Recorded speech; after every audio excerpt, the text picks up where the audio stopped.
ওকে ও কাকি, চলো ভিডিওটা প্রথম থেকে শুরু করি। হ্যালো গাইস, আজকে আমি যাব আমাদের গ্রামের বাড়ি, কারণ আমার দাদার বিয়ে আছে কালকে। তো তার জন্য এখন আমি সকাল সকাল সব কাজ করলে আমার ব্রাশ করে নি, কারণ আমাকে দাদা তখন পড়াতে, তো পড়িয়ে এসে কথা হচ্ছে। আকাশের ভিডিও গাইস, কিন্তু বোঝা যাচ্ছে না আমার ক্যামেরা কোয়ালিটি ভালো না তোরে। তো চলো আমি ব্রাশ করে নিই, টাটা। স্নান হয়ে গেছে। পরিয়ে এসে স্নান করে নিয়েছি। তো আমাদের গ্রামের বাড়ি কোথায় এবং আমি সেখানে যে কি কি করছি সেগুলো দেখতে হলে পুরো ভিডিওটা দেখুন। তো আমার স্নান তো হয়ে গেল, বাট আমার এখনো ব্যাগ গোছানো বাকি আছে। তো হলো, কালকে দাঁতে ঘুমাচ্ছে, এখনো রেডি হয়নি, যাবো একসাথে। ওরা মনে রেডি হয়ে গেছে বাপ রে, আমি উঠবো আর রেডি হতে টাইম লাগবে না, শুধু ড্রেস করবো, আর কোনো কাজ নেই। আমি প্যান্ট পরে রেডি শেডি হয়ে আমরা সবাই বাসে চলে এসেছি। আর এখানে আমি আর আমার বোন এসে দেখো ওইদিকে বসে আছে। আর আমার ভাই আমার জন্য বমির ওষুধ নিয়ে আসছে, কারণ আমার বাস সহ্য হয় না তাই।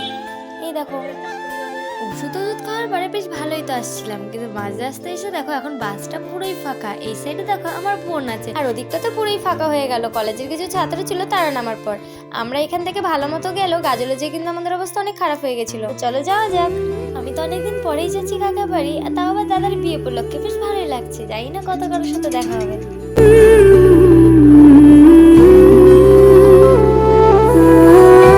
ফাইনালি গাইস, আমরা এতটা জার্নির পর গাজল অবধি পৌঁছে গেছি। তো এটা হচ্ছে গাজল বাস স্ট্যান্ড। আর এদিকে দেখো আমার বোন দোকান থেকে আসছে, কারণ আমরা সকাল সকাল বেরিয়েছিলাম, তো খিদায় পেয়ে গেছে, তো ও আগেই কিছু কিনে নিল। যাই হোক, আর আমরা এখন অন্য একটা গাড়ি ধরবো। আর আমার ভাই দেখো এখানে আরেকটা গাড়িতে ব্যাগপত্র ওপরে উঠিয়ে দিচ্ছে। আমি বেশি ট্রাভেল করতে পারি না, আমার অবস্থাটা দেখো।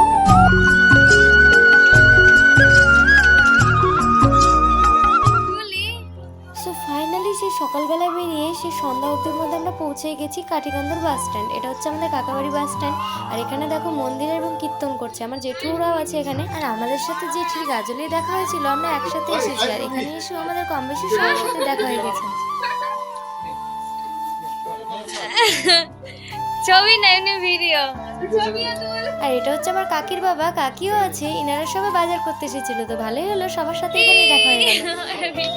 সো ফাইনালি দেখো আমরা আমার কাকা বাড়ি চলে এসেছি, এবং এসেই দেখছি এখানে প্যান্ডেলও চলছে। খুব সুন্দর করে প্যান্ডেল করাও হয়ে গেছে, আরও কাজ চলছে।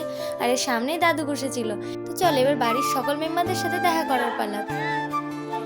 তো প্রথমে ঢুকে আমি আগে ঠাম্মার সাথে দেখা করে নিলাম। আর এটা হচ্ছে আমার ঠাম্মা। এই আমার ঠাম্মা। বলো কেমন আছো? তোমরা জানো আমি লং ভিডিওটা কিভাবে বানাবো বুঝতেই পারছিলাম না, কারণ আমি ক্যামেরার সামনে তো কথা বলতেই পারি না। এই যে তো ঠাম্মার পরে বাড়ির আরো বাকি সবার সাথে কথাবার্তা বলে আমরা চলে গেছিলাম আর এক কাকি বাড়ি। তো আমাদের আসতে যেহেতু সন্ধ্যা হয়ে গেছিল, তো এখন আমরা সবাই মিলে মুড়ি মাখিয়ে খাচ্ছি। আমি আসছি, ফোনে তো ধরছি। হ্যাঁ, পুরো আসছে, 3 মিনিট সব আসছে। আর তারপরে বসে গেছিলাম সবাই মিলে মেহেন্দি নিতে। তো বাকি ভিডিও তোমরা পরে দেখবে, টাটা।